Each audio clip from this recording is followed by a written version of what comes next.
Dengan adanya pihak ketiga atau DC lapangan atau FC Field Collection pinjol, ini menjadi sebuah masalah besar untuk para nasabah yang galbay. Di sini saya mau bahas buat teman-teman semuanya.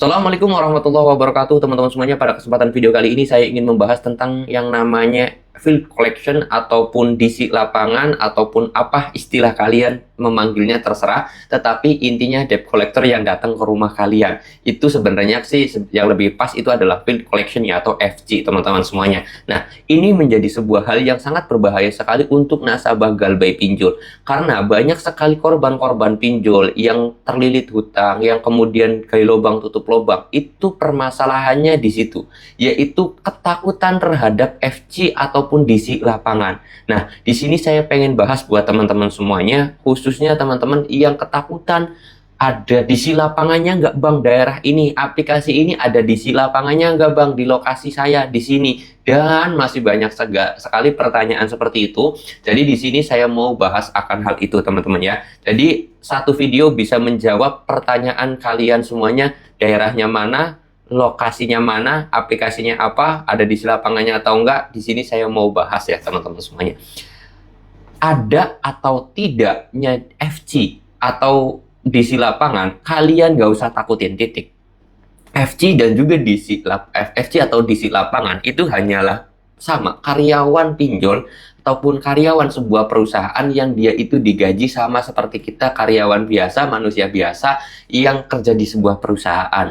Yang mana tugasnya dia itu, kalau kita mungkin kalau di pabrik ya entah masang baut, entah apa, entah packing, entah apa. Dia itu tugasnya datang ke rumah kalian untuk mengingatkan kalian atau menagih ke kalian untuk masalah pembayaran hutang pinjol. Kalau misalkan ada, ya syukur-syukur, alhamdulillah. Kalau misalkan kalian tidak ada, itu tidak jadi masalah. Karena ya memang dia itu sendiri ditarget harus bisa menagih sekian nasabah, harus dapetin setoran sekian. Tetapi kalau misalkan kalian itu sendiri tidak mampu, sudah berusaha keras, sudah berjuang keras, tetapi faktanya kalian itu belum bisa membayar cicilan pinjol tersebut, tapi realitanya itu kalian belum bisa melunasi hutang pinjol tersebut, kalian gak usah takut, kalian gak usah panik ya teman-teman semuanya, karena itu semuanya DC pinjol pun tidak akan bisa memaksa ya. Masa nggak punya duit mau dipaksa? Boleh tak saya bayar pakai daun? Ya kalau boleh saya bayar pakai daun. Udah, sampai sesimpel itu. Nah, terus kemudian agar teman-teman semuanya sedikit paham, ketika ada DC lapangan yang datang ke rumah kalian, tolong tanyakan 3 hal ini. ID card-nya, terus kemudian surat tugasnya, dan juga masalah sertifikasi penagihan DC itu atau FC tersebut. Ada nggak? 3 hal ini wajib dibawa oleh DC tersebut. Ini wajib. Kalau salah satunya aja tidak dibawa, kalian nggak usah ladenin, kalian nggak usah urusin. Ya, itu pertama yang harus kalian ketahui. Yang kedua adalah yang harus kalian lakukan, transparansi terhadap lingkungan sekitar. Udah, kuncinya 2. Pertama, nggak usah takut terhadap DC-nya. Tanyakan tiga hal yang tadi saya sebutkan. Yang kedua, transparansi terhadap lingkungan sekitar. Entah ke istri kalian, ke suami kalian, ke orang tua kalian, ke kakak kalian, ke adik kalian, atau ke semuanya yang sekiranya membuat kalian itu malu atau membuat kalian itu tertekan. Kalian transparansi segera sebelum ada DC-nya datang ke rumah kalian, biar kalian lebih tenang. Karena banyak sekali kasusnya, seorang istri ataupun seorang suami yang selalu menutupi masalah hutang pinjol tersebut. Karena tidak transparansinya kalian terhadap rumah tangga ataupun lingkungan sekitar, maka itulah yang membuat kalian itu tertekan, yang membuat kalian takut, yang membuat kalian itu stres, yang membuat kalian itu depresi, selalu nanya ada DC pinjol nggak di daerah ini, aplikasi ini ada DC pinjolnya atau enggak. Itu yang membuat kalian selalu ditanyain. Kalau kalian sudah berhasil transparansi terhadap keluarga kalian atau sekeliling kalian, terus kemudian kalian sudah mempunyai keberanian terhadap menangani DC tersebut, dijamin kalian nggak bakalan nanya lagi ada DC lapangannya atau enggak, aplikasi ini di daerah ini tuh saya yakin sudah nggak ada pertanyaan hal itu.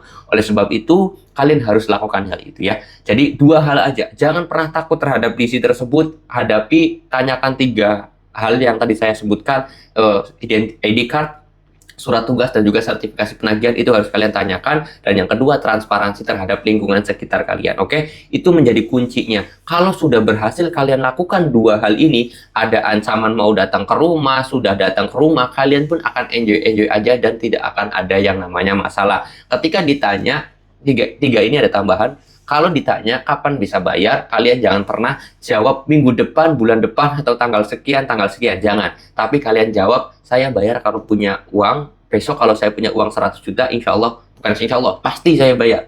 Kalau besok punya uang 1 miliar pun saya bayar. Kalau misalkan adanya minggu depan, ya saya bayar minggu depan. Adanya bulan depan, ya saya bayar bulan depan. Kalau adanya tahun depan, ya saya bayar tahun depan. Kalau nggak ada duit, ya gimana saya mau bayar? Kan cuma juga. Kan nggak bisa bayar pakai daun.